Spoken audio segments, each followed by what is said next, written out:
Atenció, David Merino, benvingut. Molt bé, gràcies. David Merino, que és el cap de R27, no? Del col·lectiu d'àrbitres d'R27. Aquí estem amb els nostres sponsors, en David Merino, i ja que et tenim, no? Volem fer-te unes quantes preguntes sobre com estàs vivint aquesta experiència única de la Copa Col·legial. Molt bé, molt bé. La veritat és que no he pogut fer tots els partits que hagués volgut, però he tingut la gran sort, per exemple, d'arbitrar el primer partit d'un equip de comarca gironina. Jo soc gironí, vaig soc arbossenc, exactament, i em va fer molta il·lusió poder-lo xiular.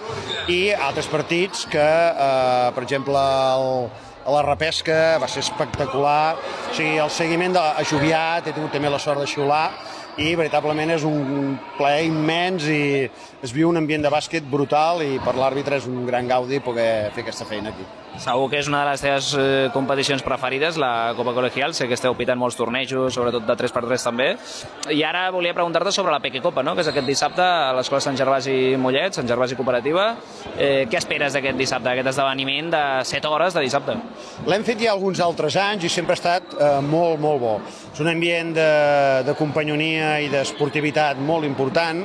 A més, ja sabem, els nens més petits doncs encara són més agraïts perquè tenen una il·lusió i una innocència que sempre és bonic veure'ls, i hi ha un nivell molt alt, molt alt, i cada vegada el que estem veient és que el nivell és més alt. Per tant, amb moltes ganes que arribi dissabte i poder també gaudir d'aquest altre event. Ens confirmes que tindrem amb nosaltres a Joan Capmany, no? I tant, és imprescindible amb un event de Copa Col·legial, i sí, m'ha confirmat avui que podria venir. I sí, evidentment, fer espectacle i fer gaudir a tots els que estem allà reunits.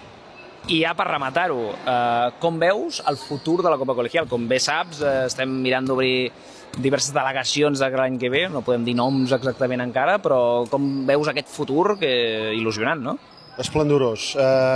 Jo penso que només li queda créixer. Evidentment, estava molt centralitzat a comarques barcelonines i ara ja us heu obert a altres llocs. 13 ciutats. 13 ciutats, i evidentment jo penso que ha de ser una competició que arreli fort a Catalunya, i evidentment això també doni la possibilitat d'afrontaments intercomunitats i, per què no, també a nivell internacional. Perquè, clar, tu imagina't una final d'equips francesos amb equips espanyols, pot ser brutal, la bomba, exacte, no? O més ben dit, la crème de la crème. La crème de la crème, exactament. Doncs, efectivament, jo penso que tot apunta a que hi haurà un creixement espectacular i una consolidació espectacular, i que res més que endavant, i molt contents de ser-hi. Fantàstic, contents també amb vosaltres, i res, ens veiem el dia de la Peque Copa i estaràs convidat a una crep de Nutella o de Gran Marnier, si vols. Fantàstic, gràcies. Gràcies, David.